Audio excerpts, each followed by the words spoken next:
for the world to get to know India better. So get people to travel to every province of India, to different cities of India, cities which are not, and towns which are not normally used to hosting international conventions. We need to do that. We are actually behind the curve.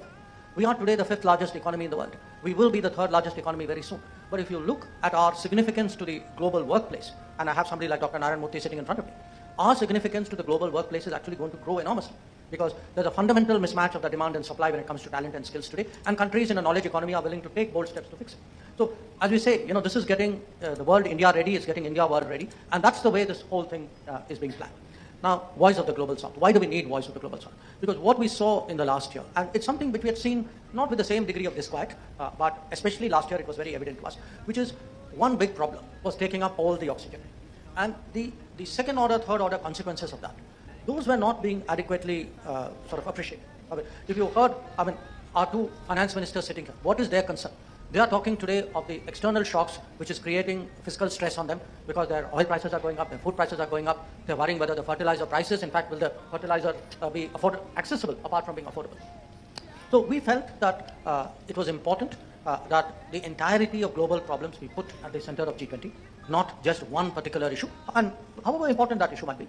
And secondly, that if there is one country among the G20, which the global south trusts us, whatever you might say. I mean, there is that sense, and that sense, by the way, has been heightened by vaccine Maitri. That if you go to Africa today, to the Caribbean, to parts of Asia, and say, people say, there's India at least, okay, that guy will voice our worries. So, but we didn't want to do it with a sense of presumption that we speak for everybody. We wanted a consultative process. So, in fact, very painstakingly, last month, we did consultations. This was the Prime Minister himself, myself, Finance Minister, Trade Minister, Environment Minister. We spoke to 125 countries at our level. And today, and the basic conversation was, G20 is going to happen, so tell us what is your concern.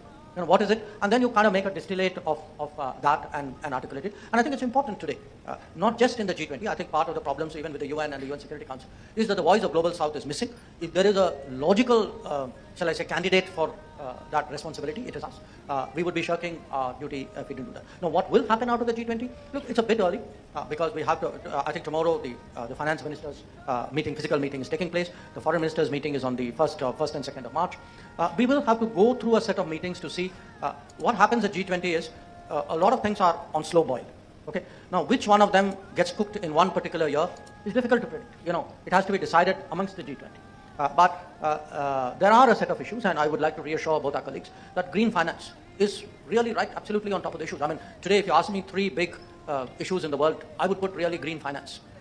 Because I'm not putting green growth, because I think without finance, people talk about growth, but they seem to think that ambitions should be divorced from resources. The reality is we haven't moved that far ahead because the resources were not there. So I think this will take a little while to emerge, probably really till the summit in September. Thank you, Minister. I think for Bhutan as a small developing nation, challenged with the topographical difficulties, and I mean to say we are landlocked, and especially because of the COVID, in the post-pandemic world, the three important aspects that actually lingers around my mind, that actually disturbs me, and sometimes I see that as an opportunity to grow from strength to strength, but sometimes I see that as a troublemaker for the small developing nation like Bhutan. And the first and the foremost is the geopolitical tensions around the world, and case in point, the ongoing Ukraine war, which has actually impacted and severely disrupted the supply chain. And this has actually resulted in Bhutan as a small economy, and most importantly, we being largely an import-driven economy, we are susceptible to the injected form of inflation, and which has caused macroeconomic imbalances. And this is a serious concern that we don't see an upfront intervention or response to that.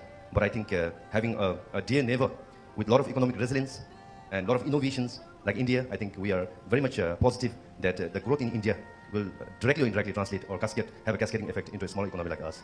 Second aspect that I see is the climate change. I think climate change has become a kind of a universal the phenomenon, the challenge, whether the country is sea-locked or landlocked. And for instance, in Bhutan, we always say that we always praise ourselves, saying that we are not only carbon neutral, but we are carbon negative. That's the fact. We have a forest coverage of 72%, and our constitution mandates that forest coverage should be maintained at all times at 60%. But having said that, I think if the partners across the world doesn't play their equal roles and responsibilities, and doesn't keep up their woods, I think smaller nations cannot make much difference. The biggest challenge for Bhutan, because of the climate change effect, is the glacial lake outburst. We are highly susceptible and vulnerable to bluff.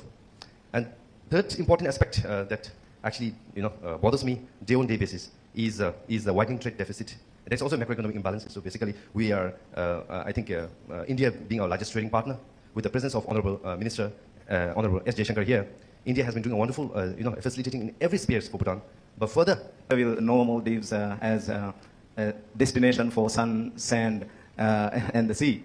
But I believe we have a lot to offer. Maldives is not a poor country. Maldives now is a upper middle income country. And as the Minister of Finance, Ambassador, the three things that really bothers me right now is actually, as mentioned, number one, climate change.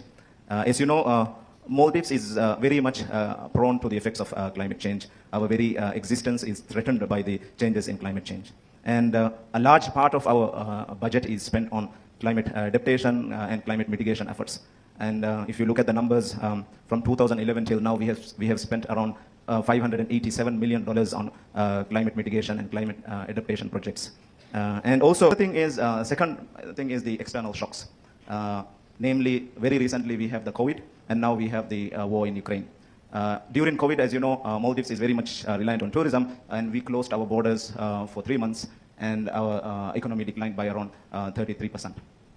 Maldives was one of the worst hit countries during COVID, but it really showed the resilience of our tourism sector, that we were also one of the countries that rebounded very strongly in 2021 and even 2022.